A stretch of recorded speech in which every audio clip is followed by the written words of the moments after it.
In this video, let's talk about DJI's new Focus Pro. Real quick, you're watching VP Land. Special thanks to our sponsors for helping make our NAB coverage possible, Blackmagic and Atomos. And now back to the video. All right, I'm here with George from DJI. George, good to see you. Hey, how's it going? Good. So tell me what we got going on here. This is, gotta say, the most exciting product at NAB this year. This is the Focus Pro system. So a lot of our users, especially our pro users, were really excited when we released the LiDAR rangefinder for our RS3 Pro, and they wanted to be able to pull it off, and we released an accessory to be able to get that off of there. But now this is a standalone product. This is now taking our new LiDAR rangefinder, the LiDAR Pro, which will give us a range of about 60 feet. We can store 15 profiles for lenses, and the AI camera in there is always looking for subjects to be able to help you out and get autofocus on any manual lens or cinema lens. That's awesome. So we're basically turning any lens into potential autofocus. Exactly. With some extra stuff. Yeah, exactly. So we want to make sure that you're getting good focus, right? It's not just any sort of focus. With LiDAR, you're going to get low light focusing, you're going to get focusing at a distance, and we're really sending out 74,000 lasers to come back and read the distance and tell us where it's supposed to be focusing. So not only can I get autofocus, I can also do manual focus on here, and I can pull focus myself right from the handle. Right. So yeah, walk me through what the pieces are that we have on this rig right here. Yeah. So we've got the LiDAR Pro rangefinder on top.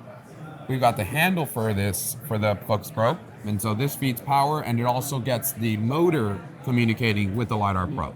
Okay. So we actually don't need to connect to the camera itself because we have our own image that we're able to calibrate and make sure that it gets the right image. And this image that we're seeing on the handle, that is getting from the LiDAR? Correct. That's not your camera feed? Exactly. Okay. Exactly. And what kind of focusing tracking options do we have on the control device? So I've got a few different ways to do this, but I can choose, primary, secondary subjects, and you might not be able to see it on screen, but it'll identify all potential subjects, bodies, and then it prioritizes faces and people that are near.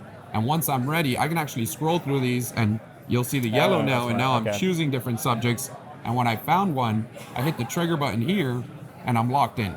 That's awesome. And so now it's where you can move around. Exactly. And now I come over to my camera, and I look at my camera image, and I focus on this, and I work on my composition because I know that the LiDAR is going to work on focusing for me. Are there any camera controls? Because I see a record button here on the device. Exactly. So I'll be able to connect Bluetooth to my camera and be able to start recording from there. Okay. And I think I saw in the demo video it had some interesting options of some tactile feedback or some other kind of control on the focus. So as it's pulling focus, I can actually add a little bit of friction myself and slow it down or stop it and override it in auto manual focus mode. Okay. And if you wanted to lock focus on something, but maybe an object's going in front of frame or something, what kind of control do you have so it doesn't try to jump to focus on something else? You can overpower the wheel, but also it's going to look for that subject. And that's the good thing about LiDAR, right? Versus the autofocusing you're getting just from your lens. You're going to be able to have a high fidelity of tracking and focusing on that subject. Right. And now you mentioned that you could store 16 lens profiles? 15 lens profiles, yeah. And so what does that exactly entail? Are you pre-setting this up with lenses you use? Yeah. How does that work? So there is a manual way to calibrate your lenses, which it'll have you do 2 different points within your focusing on that lens. That's the best way, and that's how you're going to get the most accurate way. But using our Ronin app, you can also download a lens profile and get it into the hand grip that will store it. Okay, and if you calibrate it, is that calibrate it once, you're good to go in the future? Yeah, exactly. Okay. And so then what's going on under the hood in here with as far as the AI, and how is it tracking, what's going on with how it's recognizing so many people? Yeah, so it's looking for faces, right? It's looking for faces, and if it doesn't see a face, it's looking for a body, and if it doesn't see a body, it's looking for a general object that's close to the camera. It's going to be biased towards people that are closer to the camera and people that are looking at the camera. So in a crowd like here we have at NAB, anybody that's facing our direction is going to be what it's going to bias towards. Do you feel there's a future in that kind of metadata that we get, sending metadata with our shots, in this shot we detected 3 people? This feels like it's opening up not just for focus, but a bunch of avenues for how we think of metadata in the future. Well, I think so, and it's funny you say that, not just for focus. This is the system as you can buy it. This is one of the options. The other option, the creator combo, will come with a focus, iris, and zoom control. So you can add multiple motors to this when you go to a bigger camera. Okay. And so you can actually see this now. We paired it with our DJI transmission monitor, but the monitor is not doing anything except showing us what we are doing.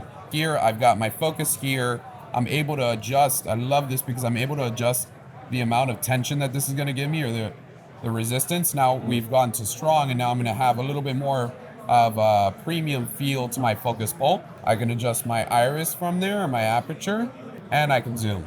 3 different motors on your Exactly. lens We've right got now. 3 motors, 1 on each ring. Those motors have also been updated to have more torque, have deeper teeth. You know, cinema lenses tend to have those really deep, sticky teeth and rings. So we want to make sure it's going to have the power to be able to spin those. Since that is really what we want to focus on. And are you able to get real-time distance of like what it's reading whenever when it's locking on a subject? You know, if we put our LiDAR system with our LiDAR bridge adapter, we can actually get one motor which will be focusing and then give us the LiDAR readout. So not only will it give us distance, it will also give us like the assistance that we get from LiDAR as we do on our Ronin 4D. Nice. Now this might be, I don't know, a little like far-fetched, but you see a future. There was the video of like using a Vision Pro for an AC and being able to monitor. I'm wondering if the work from home AC. The work from home AC, but this in the full video, the AC was working on set. Yeah. But I'm wondering if there's a view, like we have the actual like lens data, if they could like see the 3D, we could get like actual like 3D positioning, like lines, like an AC has like an overlay. The future could have anything if somebody builds it, right? Yeah. I'd say right now, we've got 160 meter range for that AC with this focus puller. So if they're getting video feedback, because this is just a display, in theory, yeah, they could use their Vision Pro to do that.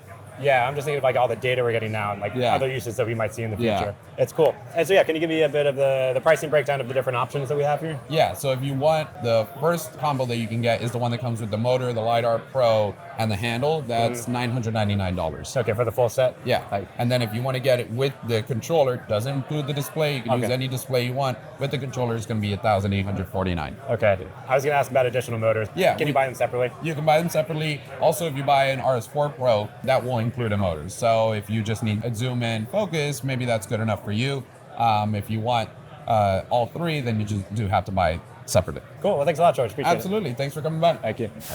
And that is it for this video. Be sure to check out the rest of our NAB coverage over here at this playlist and hit the subscribe button for more videos like this. Thanks for watching. I will catch you in the next episode.